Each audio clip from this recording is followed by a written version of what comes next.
Oui, avant de parler de l'état de dégradation, il faut savoir que d'abord le contexte dans lequel la gestion des ressources naturelles est menée au Sénégal. Je disais tantôt qu'il y avait une gestion vraiment dirigiste où l'État était décideur, et l'État était là en tant qu'État, pouvoir étatique qui décidait de tout et qui prenait toutes les initiatives. Mais cet État dirigiste, ce fait dirigiste, on balance vers une approche participative. Et dans cette approche participative, c'est surtout la responsabilisation de la population. À travers la population, les collectivités locales sont responsabilisées.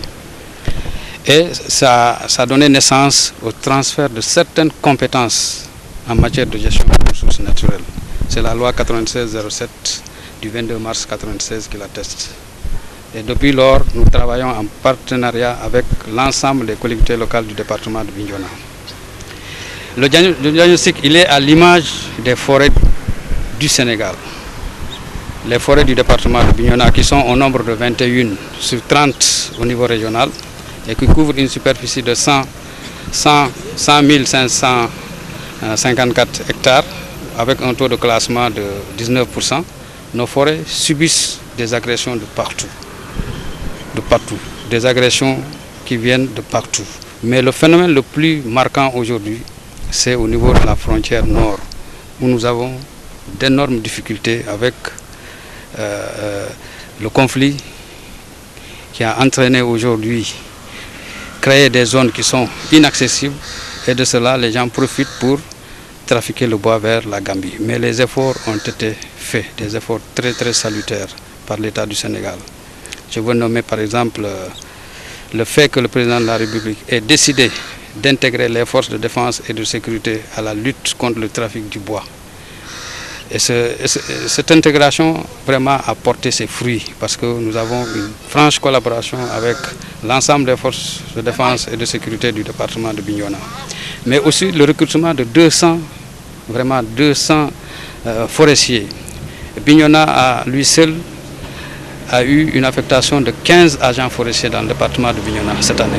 Ça, c'est des efforts que l'État est en train de faire. Maintenant, il s'agira d'aller vers les populations, les sensibiliser, les faire savoir que ce que l'État est en train de faire, la préservation des ressources naturelles, c'est leurs ressources. Donc, il faut qu'elles prennent ça en compte, en charge, surtout au niveau des collectivités locales. Voilà. Molena, au-delà de ce trafic de bois, est-ce qu'il ne faudrait pas revoir certaines dispositions habituelles? Par exemple, 20 pieds par atelier de menuisier alors qu'on en compte des centaines dans le milieu, ça aussi c'est de la déforestation légale. Vous dites? Oui, les scieries, c'est des entreprises professionnelles légalement installées et qui ont un quota annuel. Ce quota annuel est donné suivant les possibilités de la forêt. C'est pour cela que quand on a senti que les forêts de Bignona sont dégradées, les forêts du sud de la région de Ziguinchor sont dégradées, on a automatiquement arrêté l'exploitation de bois d'œuvre dans le département, dans la région. Et toutes ces séries qui sont là aujourd'hui sont orientées dans le Sédhiou et dans le Kolda. Voilà. C'est bon. Alors, vous avez fait une présentation. À quoi consiste exactement le projet avec la France? Oui, on travaille avec le conseil départemental. Lors du forum, on avait travaillé avec des experts français pendant une semaine avant le forum. C'était quoi? C'était faire le tour un peu de nos massifs et voir le niveau de dégradation de nos massifs forestiers. Quand on a terminé, il fallait élaborer un plan d'action. Ce plan d'action va concerner d'abord la création de pépinières. Après cette création de pépinières, on va créer des bois au niveau des communes. C'est un échange qui va nous permettre vraiment de restaurer des milieux dégradés.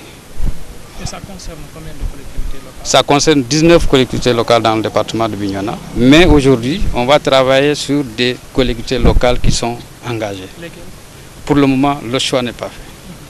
Alors, ça nécessite un budget, le coût est évalué en combien? Oui, le coût, moi, je ne m'intéresse pas tellement au coût. C'est du domaine du conseil départemental. Nous sommes un bras technique qui est là, qui répond présent chaque fois que le conseil nous sollicite. Ça, c'est du ressort du représentant de la Savoie à Bignona, M. Malayni Sonko. ci wolof